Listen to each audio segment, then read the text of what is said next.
September মাসের 4 তারিখ আজকের, আর বৃহস্পতিবার চলে গেছিলাম হসপিটালে চেকআপের জন্য। তো আমি জানতাম না যে আগের মাসে আমাকে আসতে হতো, যেহেতু রিপোর্ট করিয়ে আমি চলে গেছিলাম। ডক্টর দেখানো আমার হয়নি, আর আমি দেখাইও নি, যেহেতু একটু সমস্যা ছিল যার মধ্যে। যাই হোক, দেখো এখানে আমি শুধুমাত্র এসেছিলাম ডক্টর চেকআপের জন্য আর নেক্সট ইউএসজি রিপোর্ট নিতে। আচ্ছা যাই হোক, তোমরা একটু বলো তো আমাকে যে ইউএসজি রিপোর্ট আর স্ক্যানিং রিপোর্ট কি একই হয় নাকি আলাদা? এখানটায় আমি বসে আছি এন্ট্রির জন্য। এন্ট্রি আমার হয়ে গেছে, ওই প্রেশার চেক হবে আর ওয়েট চেক হবে, গেইন করে আমি যাব হসপিটালের মধ্যে ডক্টরের কাছে। আর আজকে আমার সাথে গেছিল আমার মেজেজা, মানে মেজদি গেছিল, আর ও প্রচুর ভয় পায় আমার, মানে সব হসপিটালের বিষয় দেখলে বা কিছু বলতে গেলে। 2 বাচ্চার মা, কিন্তু খুবই ভয় পায়। তো যাই হোক, ভেতরে যেহেতু কাউকে এন্ট্রি নেই, তো উনি বসে আছে বাইরে আর আমি চলে এসে ভেতরে এই যে ব্লাড টেস্ট করার জন্য। ব্লাড টেস্ট করতে দিয়েছে, ওই যে সিবিসি কি একটা রিপোর্ট করতে দিয়েছে, সেখানটায় হিমোগ্লোবিন খুবই অতি পরিমাণে কম ছিল। তো আমি দেখো এই সাইডে এসে একটু ভিডিও ক্লিপ তুলে নিলাম, যেহেতু শুধুমাত্র চেক আপ করাবো বলেই এসেছি। তোমাদের দাদাভাই কিন্তু আর আমার সাথে আসেনি, যেহেতু পেটের ফটো তোলা বা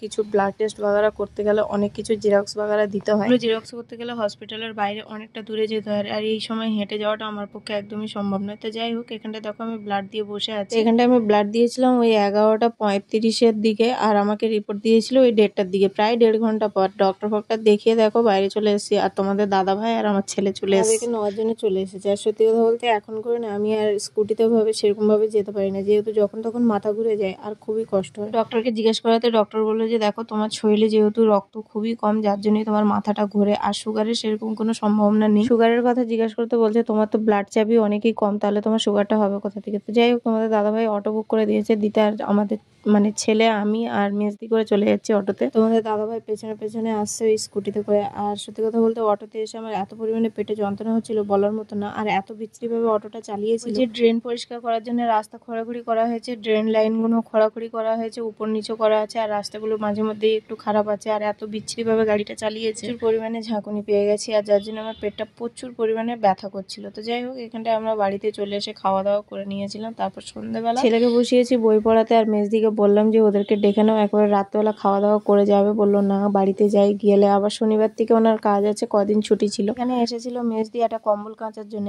আর বেশ অনেকটাই কাপড় চোপড় কেচে দিয়েছে আমাদের, যেহেতু আমি এখন শরীর খারাপের জন্য উঠতে পারছি। যেহেতু দুপুরের দিকে বৃষ্টি হয়েছিল, বিকালের দিকে কিন্তু সেরকম ভাবে বৃষ্টি হয়নি, কিন্তু হয়েছিল। তো তার আগেই আমি থালা বাসন সমস্ত কিছু ধুয়ে ধুয়ে পরিষ্কার করে নিয়েছি। হসপিটালে যাওয়ার কারণে তো কোনো রকম কাজ বাজ আমি সকালবেলা করতে হয়নি, তাই বিকালবেলা সমস্ত কিছু করে নিয়েছি। আর এই দেখো, এদিকে পড়তে বসে ও যে কি ভাবে আমি সেটাই ভাবি। ফোন দাও, টিভি দাও, ও কিন্তু অত কিছু ভাবে না, কিন্তু পড়তে বসলেই যেন ওর মাথায় কিছু একটা চিন্তা ঢুকে যায়, আমি সেটাই ভাবি। তো অনেকটা হোমওয়ার্ক আমি করে দিয়েছি, তারপরে গিয়ে ও করেছে। স্কুলের রেজাল্ট ভালো, যার জন্য ওকে বেশি কিছু বলি না, ঘরে যেরকম পারে সেরকম করুক, কিন্তু স্কুলে ওর ভালো। ওর ম্যাডাম বলে না, খুব ভালো মাইন্ডের ছেলে। সব ঠিক থাকলেও একটা জিনিস ঠিক নেই, অতি পরিমাণে টিভি দেখে এবং ফোন ঘাটে, গেম খেলে, কার্টুন দেখে, উল্টো পাল্টা জিনিস দেখে, কাজের কাজ কিছুই দেখে না। আমি বারণ করলে কি হবে, ওর বাবার কাছে যে আশকারা পেয়ে যায়, আমি কিছু বললেই ওর বাবার কাছে চলে যায়, আর ওর বাবা বলে থাক, যা পারে করুক, তুমি কিছু বলবে না। উনি ছেলে হাতের বাইরে বেরিয়ে যাবে, তখন বলবো ওই মায়ের মতন হয়েছে। আর দেখো ওর হাতের লেখা করতে গেলে কত রকম সমস্যা হয়, মাথায় যন্ত্রণা করে, কত কিছু না হয়।